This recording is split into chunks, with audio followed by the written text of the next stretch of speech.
Un œil militaire d'une valeur de 200 millions de dollars pourrait vous observer en ce moment depuis 60 000 pieds dans le ciel. Le RQ-4 Global Hawk, avec sa capacité à capturer des images d'une telle précision, à lire des informations depuis 12 miles de hauteur et à suivre simultanément 12 cibles mobiles, révolutionne la guerre aérienne. Est-ce là l'avenir de la guerre et de la surveillance civile? Et quel est l'attrait de cette technologie de pointe que même Elon Musk est désireux d'explorer? Rejoignez-nous alors qu'Elon Musk explore le plus grand drone du monde d'une valeur de 200 millions de dollars. Dans les années 1990, tandis que la plupart des Américains étaient obnubilés par Internet et la musique grunge, l'US Air Force façonnait en silence l'avenir de la reconnaissance aérienne. Deux avions remarquables émergèrent de cette époque. Le Lockheed Martin RQ-3 Darkstar, élégant et furtif, et le Global Hawk haute altitude. Lorsque les contraintes budgétaires forcèrent les responsables militaires à choisir entre les deux programmes, ils prirent une décision décisive. Malgré les capacités de furtivité impressionnantes du Darkstar, la portée exceptionnelle et la capacité de charge utile du Global Hawk remportèrent la mise. Le Global Hawk effectua son vol inaugural le 28 février 1998 à la base aérienne d'Edwards, en Californie. Mais il ne s'agissait pas d'un simple vol d'essai militaire. La demande pour ses capacités était telle que l'US Air Force fit un mouvement sans précédent. Elle commença à utiliser des prototypes en opération réelle en Afghanistan, alors que l'avion était encore en développement. La version initiale, connue sous le nom de Block 10 ou RQ-4A, fut un tel succès que 9 exemplaires furent produits. 2 d'entre eux furent envoyés à la marine des États-Unis, tandis que d'autres furent déployés en Irak, démontrant la polyvalence de l'avion dans différents environnements de combat. Mais l'équipe derrière le Global Hawk n'était pas satisfaite de se reposer sur ses lauriers. Ils retournèrent à la planche à dessin et redessinèrent le fuselage, allongeant à la fois la section avant et les ailes. Cette version améliorée, surnommée le RQ-4B Block 20, pouvait transporter une impressionnante charge utile interne de 3000 livres, soit plus du double de la capacité de son prédécesseur. Le premier avion Block 20, marqué comme le 17e Global Hawk jamais produit, fut dévoilé lors d'une cérémonie le 25 août 2006. Après son premier vol depuis l'USAF Plant 42 à Palmdale vers la base aérienne d'Edwards, le 1er mars 2007, l'avion subit des tests approfondis tout au long de 2008, préparant ainsi son futur rôle en tant que l'un des atouts de surveillance les plus précieux de l'armée. Alors que le Global Hawk faisait sensation dans l'US Air Force, la marine des États-Unis aperçut une opportunité qui révolutionnerait la surveillance maritime. Mais cet avion géant pourrait-il s'adapter à la vie en mer? L'aventure de la marine avec le Global Hawk commença lorsqu'elle acquit 2 avions Block 10, leur attribuant les désignations spéciales N1 et N2. Après des tests brefs en Californie, les avions furent transférés à la Naval Air Station Patuxent River en mars 2006 pour un programme ambitieux appelé la Global Hawk Maritime Demonstration. Le véritable test de ses capacités maritimes eut lieu en juillet 2006 lors de l'exercice Rim of the Pacific, le plus grand événement international d'entraînement de guerre maritime au monde. En opérant depuis Point Mugu, en Californie, le Global Hawk démontra son endurance exceptionnelle en volant environ 2500 miles dans chaque direction pour patrouiller les eaux autour d'Hawaï. Lors de 4 vols remarquables, il fournissait plus de 24 heures de surveillance non-stop, travaillant en coordination avec le porte-avions USS Abraham Lincoln et le navire de guerre amphibie USS Bonhomme Richard.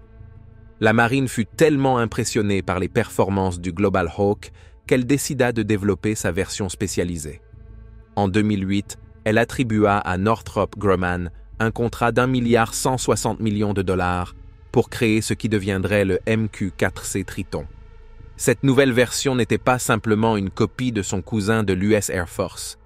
Elle avait été spécifiquement conçue pour les défis uniques des opérations maritimes. Les ailes du Triton racontent l'histoire de ses capacités spéciales. Tandis que le Global Hawk reste généralement à haute altitude, le Triton peut descendre de 50 000 pieds à 10 000 pieds pour examiner de plus près les navires suspects. Ces ailes renforcées possèdent des systèmes anti-givrage et peuvent supporter à la fois les impacts de foudre et de bird strikes, des caractéristiques essentielles pour un aéronef opérant dans des environnements maritimes imprévisibles. La confiance de la marine dans cette plateforme fut confirmée lors d'une remarquable mission de 13 ans au Moyen-Orient, où leurs Global Hawks effectuèrent plus de 2000 missions et accumulèrent plus de 42 500 heures de vol.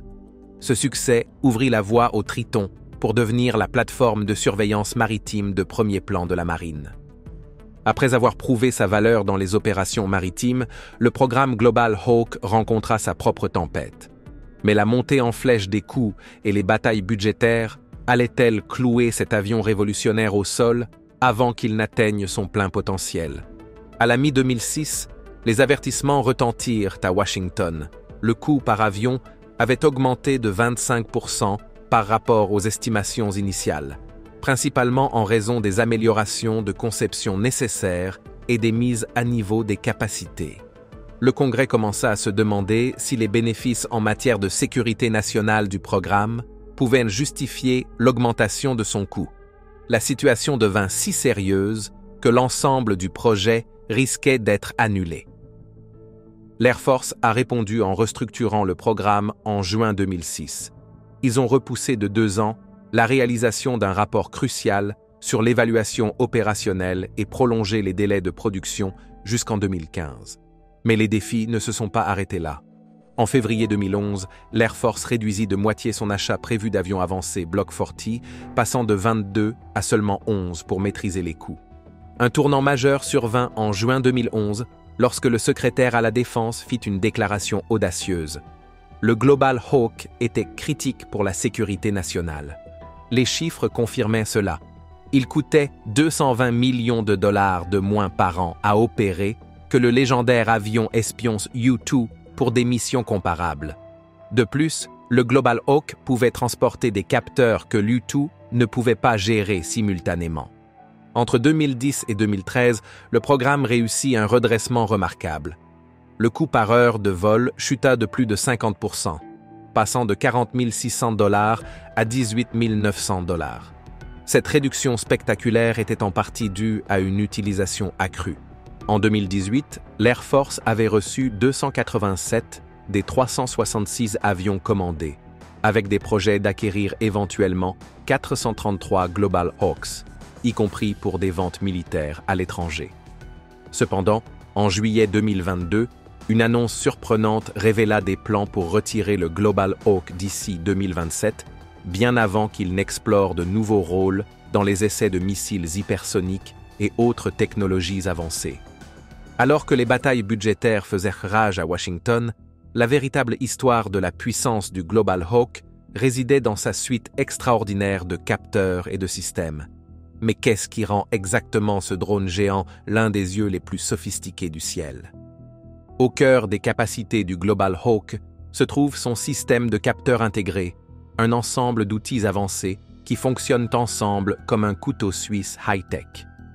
Le système combine 3 capteurs puissants, un radar à ouverture synthétique, une caméra électro-optique et un capteur infrarouge. Travaillant ensemble, ces capteurs peuvent repérer des objets au sol aussi petits que 12 pouces de large depuis une altitude de 20 km. Le système radar du drone est particulièrement impressionnant. En mode zone étendue, il peut scanner une zone d'un rayon de 62 miles, recherchant des cibles mobiles. Lorsqu'il a besoin d'un examen plus approfondi, il peut passer en mode point, fournissant des images détaillées de zones plus petites avec une clarté incroyable. C'est comme passer d'un objectif grand angle à un zoom puissant sur un appareil photo. Mais voir ne suffit pas.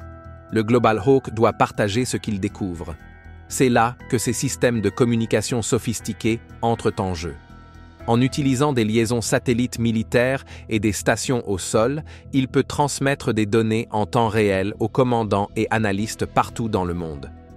2 éléments au sol rendent cela possible. L'élément de lancement et de récupération pour les décollages et atterrissages, et l'élément de contrôle de mission pour gérer la mission proprement dite. En 2019, le système s'améliora encore avec l'ajout d'un radar météorologique. Cette mise à jour permet au drone de détecter les turbulences, de suivre le développement des tempêtes et de naviguer en toute sécurité à travers des conditions météorologiques difficiles, des capacités cruciales pour un aéronef qui doit parfois rester en vol pendant plus de 30 heures d'affilée. Ce qui est peut-être le plus impressionnant, c'est sa capacité à fonctionner de manière autonome. Bien que les pilotes au sol puissent prendre le contrôle si nécessaire, le Global Hawk peut voler des missions préprogrammées tout seul, en utilisant le GPS et des systèmes de navigation internes pour trouver son chemin, même dans des zones où le GPS pourrait être bloqué ou brouillé. Avec sa technologie de pointe et ses capacités remarquables, le Global Hawk était prêt à prouver sa valeur dans des opérations réelles, mais ce miracle technologique pourrait-il changer le cours de l'histoire grâce à ses réalisations sans précédent? La démonstration la plus spectaculaire du Global Hawk eut lieu le 24 avril 2001, lorsqu'il entra dans l'histoire en devenant le premier aéronef sans pilote à traverser l'océan Pacifique. Volant de la base aérienne d'Edwards en Californie à la base RAAF d'Edinburgh en Australie, le drone parcourut une distance incroyable de 8214 miles en seulement 22 heures, un record du monde pour la distance parcourue par un aéronef sans pilote qui montrait son incroyable portée et fiabilité. Mais le Global Hawk n'en avait pas fini avec les records. Le 22 mars 2008, il pulvérisa les attentes en matière d'endurance en restant en vol pendant 33 heures et 1 heure à des altitudes allant jusqu'à 60 000 pieds, plus haut que la plupart des compagnies aériennes commerciales ne volent jamais. C'est comme avoir un sentinelle infatigable dans le ciel, capable de surveiller une zone de la taille de l'Illinois pendant plus d'1 jour sans avoir besoin d'atterrir. L'impact réel du drone se révéla dans les zones de combat. En septembre 2013, la flotte de Global Hawks avait accumulé 100 000 heures de vol, dont 88% de ces missions soutenaient des opérations militaires en Afghanistan, en Irak et en Libye. Pour mettre cela en perspective, cela équivaut à plus de 11 années de vol continu. Lors d'une semaine remarquable de septembre 2014, la flotte vola 781 heures, soit l'équivalent de presque 1 mois de surveillance compressée en 7 jours. Mais la valeur du Global Hawk allait bien au-delà des opérations militaires. Lorsque des catastrophes survinrent, il s'avéra être un outil inestimable pour les missions humanitaires. Après le dévastateur tremblement de terre et tsunami de 2011 dans la région de Tohoku au Japon, les Global Hawks volèrent 300 heures au-dessus des zones touchées, aidant les autorités à évaluer les dégâts et à coordonner les efforts de secours. Ils ont même aidé à surveiller la situation dangereuse à la centrale nucléaire de Fukushima Daiichi. Ces capacités furent également mises en évidence lors des opérations de recherche et de sauvetage. En 2014, un Global Hawk participa à la recherche des écolières nigérianes kidnappées, travaillant aux côtés d'autres aéronefs pour scanner de vastes zones de terrain difficiles.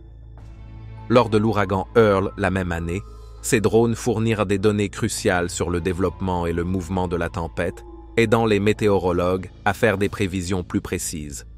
Cependant, toutes les missions ne se sont pas terminées avec succès.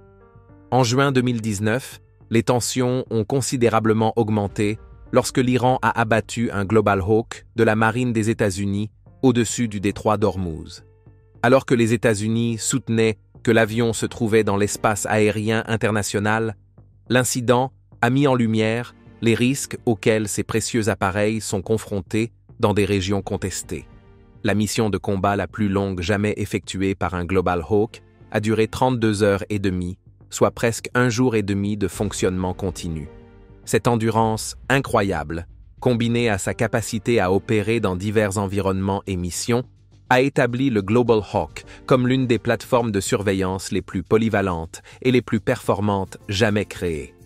Après avoir établi de nombreux records et prouvé sa valeur dans des missions militaires et humanitaires à travers le monde, le Global Hawk était sur le point de se lancer dans peut-être sa mission la plus excitante à ce jour, mais ce guerrier retraité pourrait-il trouver un rôle encore plus crucial dans l'avancement de l'avenir hypersonique de l'Amérique?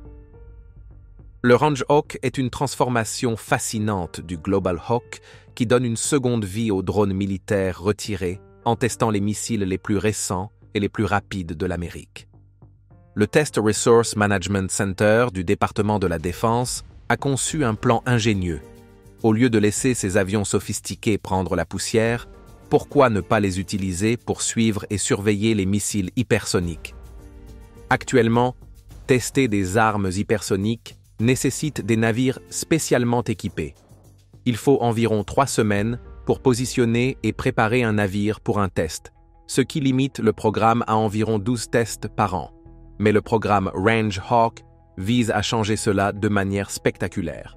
En convertissant des Global Hawks en Range Hawks, les ingénieurs créent un système de test plus flexible et réactif. Ces drones modifiés peuvent être prêts à voler beaucoup plus rapidement que les navires peuvent être positionnés, permettant potentiellement des tests hypersoniques hebdomadaires, une amélioration révolutionnaire de la vitesse de développement. Des plans sont en cours pour convertir 4 avions de type Block 20 et 20 avions de type Block 30 qui ont été retirés du service de l'Air Force. Ce sont 2 douzaines de plateformes high-tech dédiées à l'avancement de la technologie hypersonique. Les premiers résultats sont déjà impressionnants. En 2023, les Range Hawks convertis Block 10 ont soutenu 10 tests de vol hypersonique, dont 2 tests espacés de seulement 10 jours, ce qui aurait été impossible avec une surveillance basée sur un navire. Ces tests, réalisés à la fois au-dessus des océans Atlantique et Pacifique, ont démontré la flexibilité du système et ses capacités de réponse rapide. Bien que le programme Range Hawk indique un avenir excitant pour ces avions remarquables, comprendre la puissance brute et les capacités embarquées dans chaque Global Hawk révèle pourquoi c'est une plateforme si polyvalente, mais qu'est-ce qui fait exactement que ce miracle technologique surpasse les autres?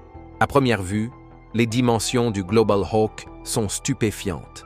C'est un avion dont l'envergure atteint 131 pieds, plus large qu'un avion de ligne Boeing 737. Il mesure près de 15 pieds de hauteur et 47 pieds de la nacelle à la queue, ce qui en fait un drone hors du commun. En fait, c'est l'un des plus grands aéronefs sans pilote jamais construits. Le cœur de ce géant aérien est son moteur turbofan Rolls-Royce AE3007, produisant une poussée impressionnante de 7050 livres.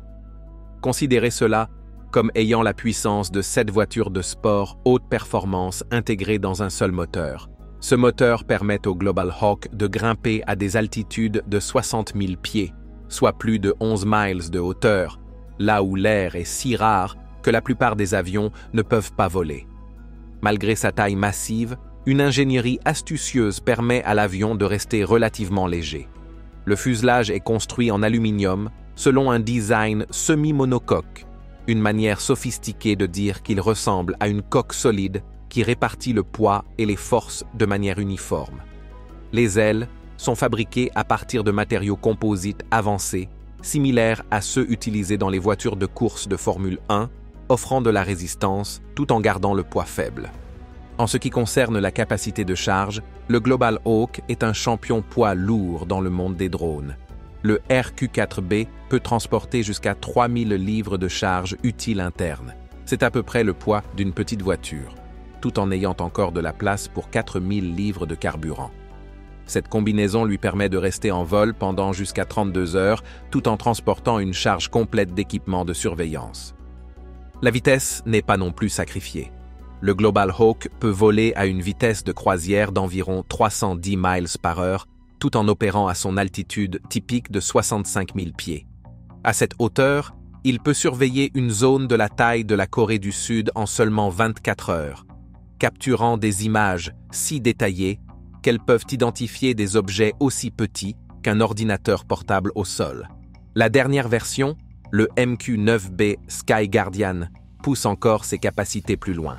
Avec un poids maximal au décollage de 12 500 livres et 9 points d'attache pour transporter des équipements, il est conçu pour rester en vol pendant plus de 40 heures. C'est comme voler de New York à Los Angeles et revenir 2 fois sans se poser. Ce qui est peut-être le plus impressionnant, c'est sa portée de 6900 miles sans faire le plein. Pour mettre cela en perspective, Cela suffit pour voler de New York à Tokyo avec du carburant en réserve. Cette portée exceptionnelle, combinée à sa capacité de charge utile et à son endurance, en fait un choix parfait pour des missions nécessitant une surveillance ou un suivi à long terme. Le design physique de l'avion comprend également des caractéristiques intelligentes comme des systèmes anti-givre, une protection contre les éclairs et la capacité de résister à des conditions météorologiques extrêmes. Ces capacités, combinées à ces systèmes d'avionique sophistiqués et ces systèmes de communication, garantissent qu'il peut fonctionner efficacement dans presque tous les environnements, du froid arctique à la chaleur du désert. Cependant, il y en a d'autres tout aussi passionnants que le RQ-4. Avez-vous déjà remarqué comment la technologie semble devenir de plus en plus grande et plus capable à chaque nouvelle génération, tout comme les smartphones ont évolué à partir de simples téléphones portables? Le MQ-1 Predator et le MQ-9 Reaper représentent ce même type d'évolution dans la technologie des drones. Pensez au Predator comme au frère aîné pionnier et au Reaper comme à son frère cadet, plus grand et plus fort. La taille est la différence la plus évidente. Le Predator est relativement compact, avec une envergure de 48 pieds et une longueur de 27 pieds. Le Reaper, en revanche, est beaucoup plus grand, mesurant 36 pieds de long, avec des ailes s'étendant sur près de 66 pieds. Cette taille plus grande n'est pas juste pour le spectacle. Elle permet au Reaper de transporter beaucoup plus d'équipements et de rester plus longtemps en vol. La puissance est une autre grande différence. Le Predator utilise un moteur modeste de 115 chevaux, similaire à ce que l'on pourrait trouver dans une petite voiture. Le Reaper, par comparaison, dispose d'un moteur turbopropulseur beaucoup plus puissant de 950 chevaux, ce qui lui permet de voler plus vite et de transporter des charges plus lourdes. Alors que le Predator vole à environ 84 miles par heure, le Reaper peut filer à une vitesse de 170 à 200 mph. En ce qui concerne la capacité de transport, les différences sont frappantes. Le Predator peut transporter environ 450 livres d'équipement, tandis que le Reaper peut transporter jusqu'à 3800 livres, soit plus de 8 fois plus. Cela signifie que le Reaper peut transporter plus de carburant, des caméras et du matériel pour différents types de missions. Le temps de vol est crucial pour ces aéronefs. Le Predator peut rester en vol pendant environ 24 heures, ce qui était impressionnant lors de ses premiers vols. Le Reaper pousse cela encore plus loin, avec certaines versions capables de rester en vol pendant 42 heures avec des réservoirs de carburant supplémentaires. Le Predator a servi fidèlement des années 1990 jusqu'en 2018, lorsque l'Air Force l'a retiré au profit du Reaper. Cette transition a marqué un bond significatif en avant dans la technologie des drones, similaire à passer d'une berline familiale fiable à un SUV puissant. Les deux aéronefs ont changé notre façon de penser le vol sans pilote, mais le Reaper a pris tout ce qui a fait du Predator un succès et l'a rendu meilleur, plus grand et plus capable. Merci d'avoir regardé. Tant que vous êtes là, cliquez sur le lien à l'écran pour découvrir une autre de nos vidéos. À bientôt.